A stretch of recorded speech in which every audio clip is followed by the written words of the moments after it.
অনেক বাপ মা আছেন, ওনারা চান যে ওনাদের সন্তানগুলা নেককার হয়ে যাক, ফেরেশতা হয়ে যাক। আমাদের কাছে আয়েশা বলে, হুজুর দোয়া শিখিয়ে দেন, যে দোয়া পড়লে ছেলেটা একেবারে সোজা হাসান বসরি হয়ে যাবে।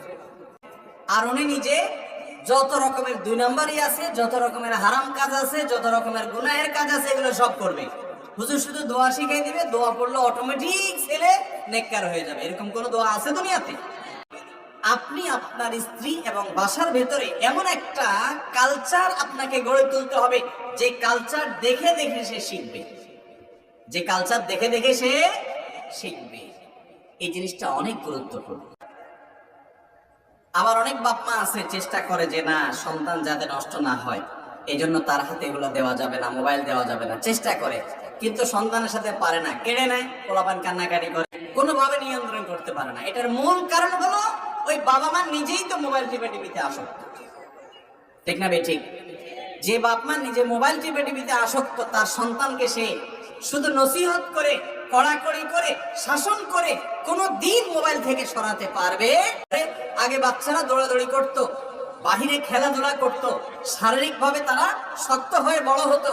আর এখন ছোটবেলা থেকে মোবাইল একটা, ট্যাব একটা নিয়ে ফুটবলের মতো গোল হইয়া বসে, তো এরকম ফুটবলের মতো মোটা হইতে থাকে আস্তে আস্তে। ঠিক না ঠিক? রোগী হয়ে বড় হয়।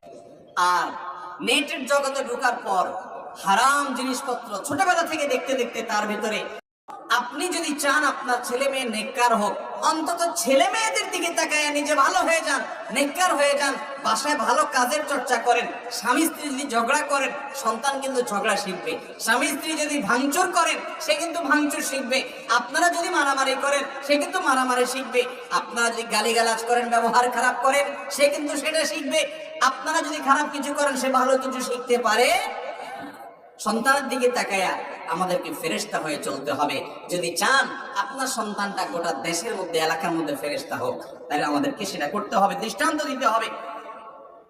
আপনি যদি আপনার বাবার জুতাটা সোজা করেন, আপনার সন্তান বড় হওয়ার পর আপনার জুতার উপরে তার জুতা দিয়ে পাড়া দেওয়ার সময় তার বিবেকে বাঁধবে যে আমার বাপকে দেখছি দাদার জুতা সোজা করতে। কথা কি বুঝাতে পারছি? আপনি যদি আপনার মার সামনে জোরে কথা বলার পরে আবার পাও ধরে মাপ চাওয়ার মতো মন থাকে, আপনার হিম্মত থাকে, তো আপনার সন্তান দেখবে যে না, বাবা মার সাথে জোরে আওয়াজ করা বেয়াদবি সে শিখবে। ঠিক না ঠিক? আপনি যদি তাহাজ্জুদের নামাজ পড়তে উঠেন, তাহলে আপনার সন্তান অন্তত ফজরের নামাজ পড়া শিখবে। ঠিক না ঠিক? আপনি যদি ভোর রাতে উঠে আল্লাহর কাছে কাঁদেন, একটু চোখের পানি ফেলান, একটু জায়নামাজে দাঁড়িয়ে যান, সন্তান একদিন হয়তো হঠাৎ ঘুম ভেঙে যাবে, দেখবে যে আমার বাপ কাঁদছে, আমার মা কাঁদছে। কেন কাঁদছে? মালিকের কাছে দোয়া করছে। সে মালিকের সাথে পরিচিত হবে, সম্পর্ক গড়ে উঠবে। আর আপনি যদি নিজে ফাসেক থাকেন আর বলেন হুজুর মাদ্রাসায় দিয়ে গেলাম, ছেলেটাকে হাফেজ আলেম বানায় দেন, নেককার বানায় দেন, আপনি মনে রাখেন কিয়ামত হয়ে যাবে। এটার সম্ভাবনা খুবই ক্ষীণ যে আপনি সন্তানকে ভালো করার জন্য বাসায় কোনো পরিবেশ দিবেন না, সন্তান ভালো হয়ে যাবে। এক দুইটা চারটা ব্যতিক্রম ঘটনা ঘটতে পারে, নরমালি এরকম হয় না। আল্লাহ আমাদেরকে বোঝার তৌফিক দান করুন। তাহলে এক নম্বর হলো সন্তানকে দৃষ্টান্ত দিতে হবে, নিজেরা ভালো কাজ করে দেখাইতে হবে। নাম্বার 2, সন্তানকে ভালো পরিবেশ দিতে হবে। পরিবেশ কি? এমন শিক্ষা প্রতিষ্ঠানকে সন্তানকে দিবেন, এমন শিক্ষা প্রতিষ্ঠানের সন্তানকে দিবেন যে শিক্ষা প্রতিষ্ঠানের টিচার, শিক্ষক, তিনি আল্লাহর সাথে পরিচিত, আল্লাহকে চেনেন, আল্লাহ সম্পর্কে জানেন, এবং সেখানে আমল আছে, আখলাক আছে, দিনদারি আছে। শুধু মাদ্রাসা হলেই হবে না, মাদ্রাসার মধ্যে আবার তুলনামূলক ভালো আমল আখলাক আছে, ভালো দিনদারি আছে, ভালো তাকওয়া তাহরত আছে, ভালো কথা শেখানো হয়, দেখানো হয়, প্র্যাকটিস আছে, বাচ্চাদের মধ্যে ভালো কিছু আছে। সেরকম জায়গায় দিবেন তাকে, এবং এমন পরিবেশের সাথে দোস্তি করবেন, এমন পরিবারের সাথে বন্ধুত্ব করবেন যে পরিবারের বাচ্চাদের সাথে মিশলে বাচ্চা ভালো কিছু শিখবে, খারাপ কিছু শিখবে না। তাহলে পরিবেশটা বাচ্চার জন্য অনেক বেশি গুরুত্বপূর্ণ।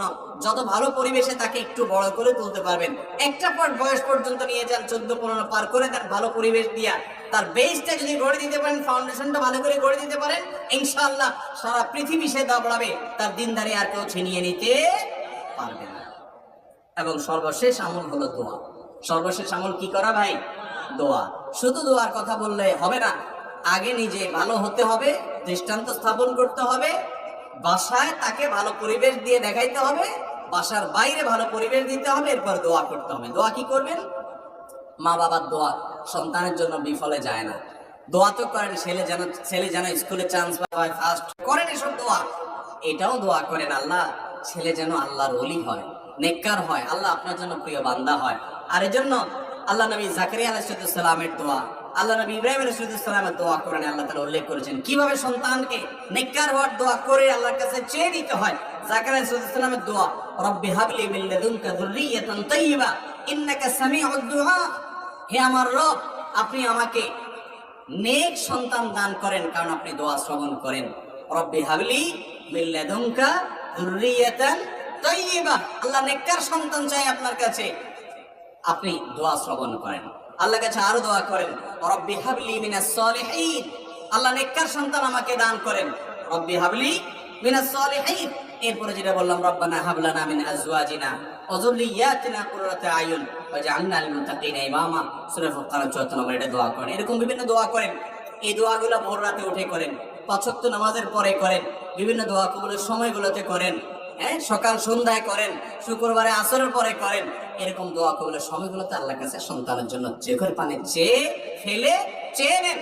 আপনি যদি 3টা কাজ করেন, ইনশাআল্লাহ চতুর্দিকে যখন ফিতনার কারণে সন্তানরা নষ্ট হয়ে যাচ্ছে, বাচ্চারা শেষ হয়ে যাচ্ছে, আপনার বংশধর, আপনার পরবর্তী জেনারেশন, আপনার সন্তান সন্ততি ইনশাআল্লাহ ফিতনার এই ভয়াবহতায়, ফিতনার এই আগুন যেখানে চতুর্দিকে জ্বলছে, মোড়ে মোড়ে শয়তান বিভিন্ন ফাঁদ এঁটে বসে আছে, এখান থেকে আপনার সন্তানকে আল্লাহ হেফাজত করবেন ইনশাআল্লাহ। চেষ্টা করবো তো আমরা সবাই।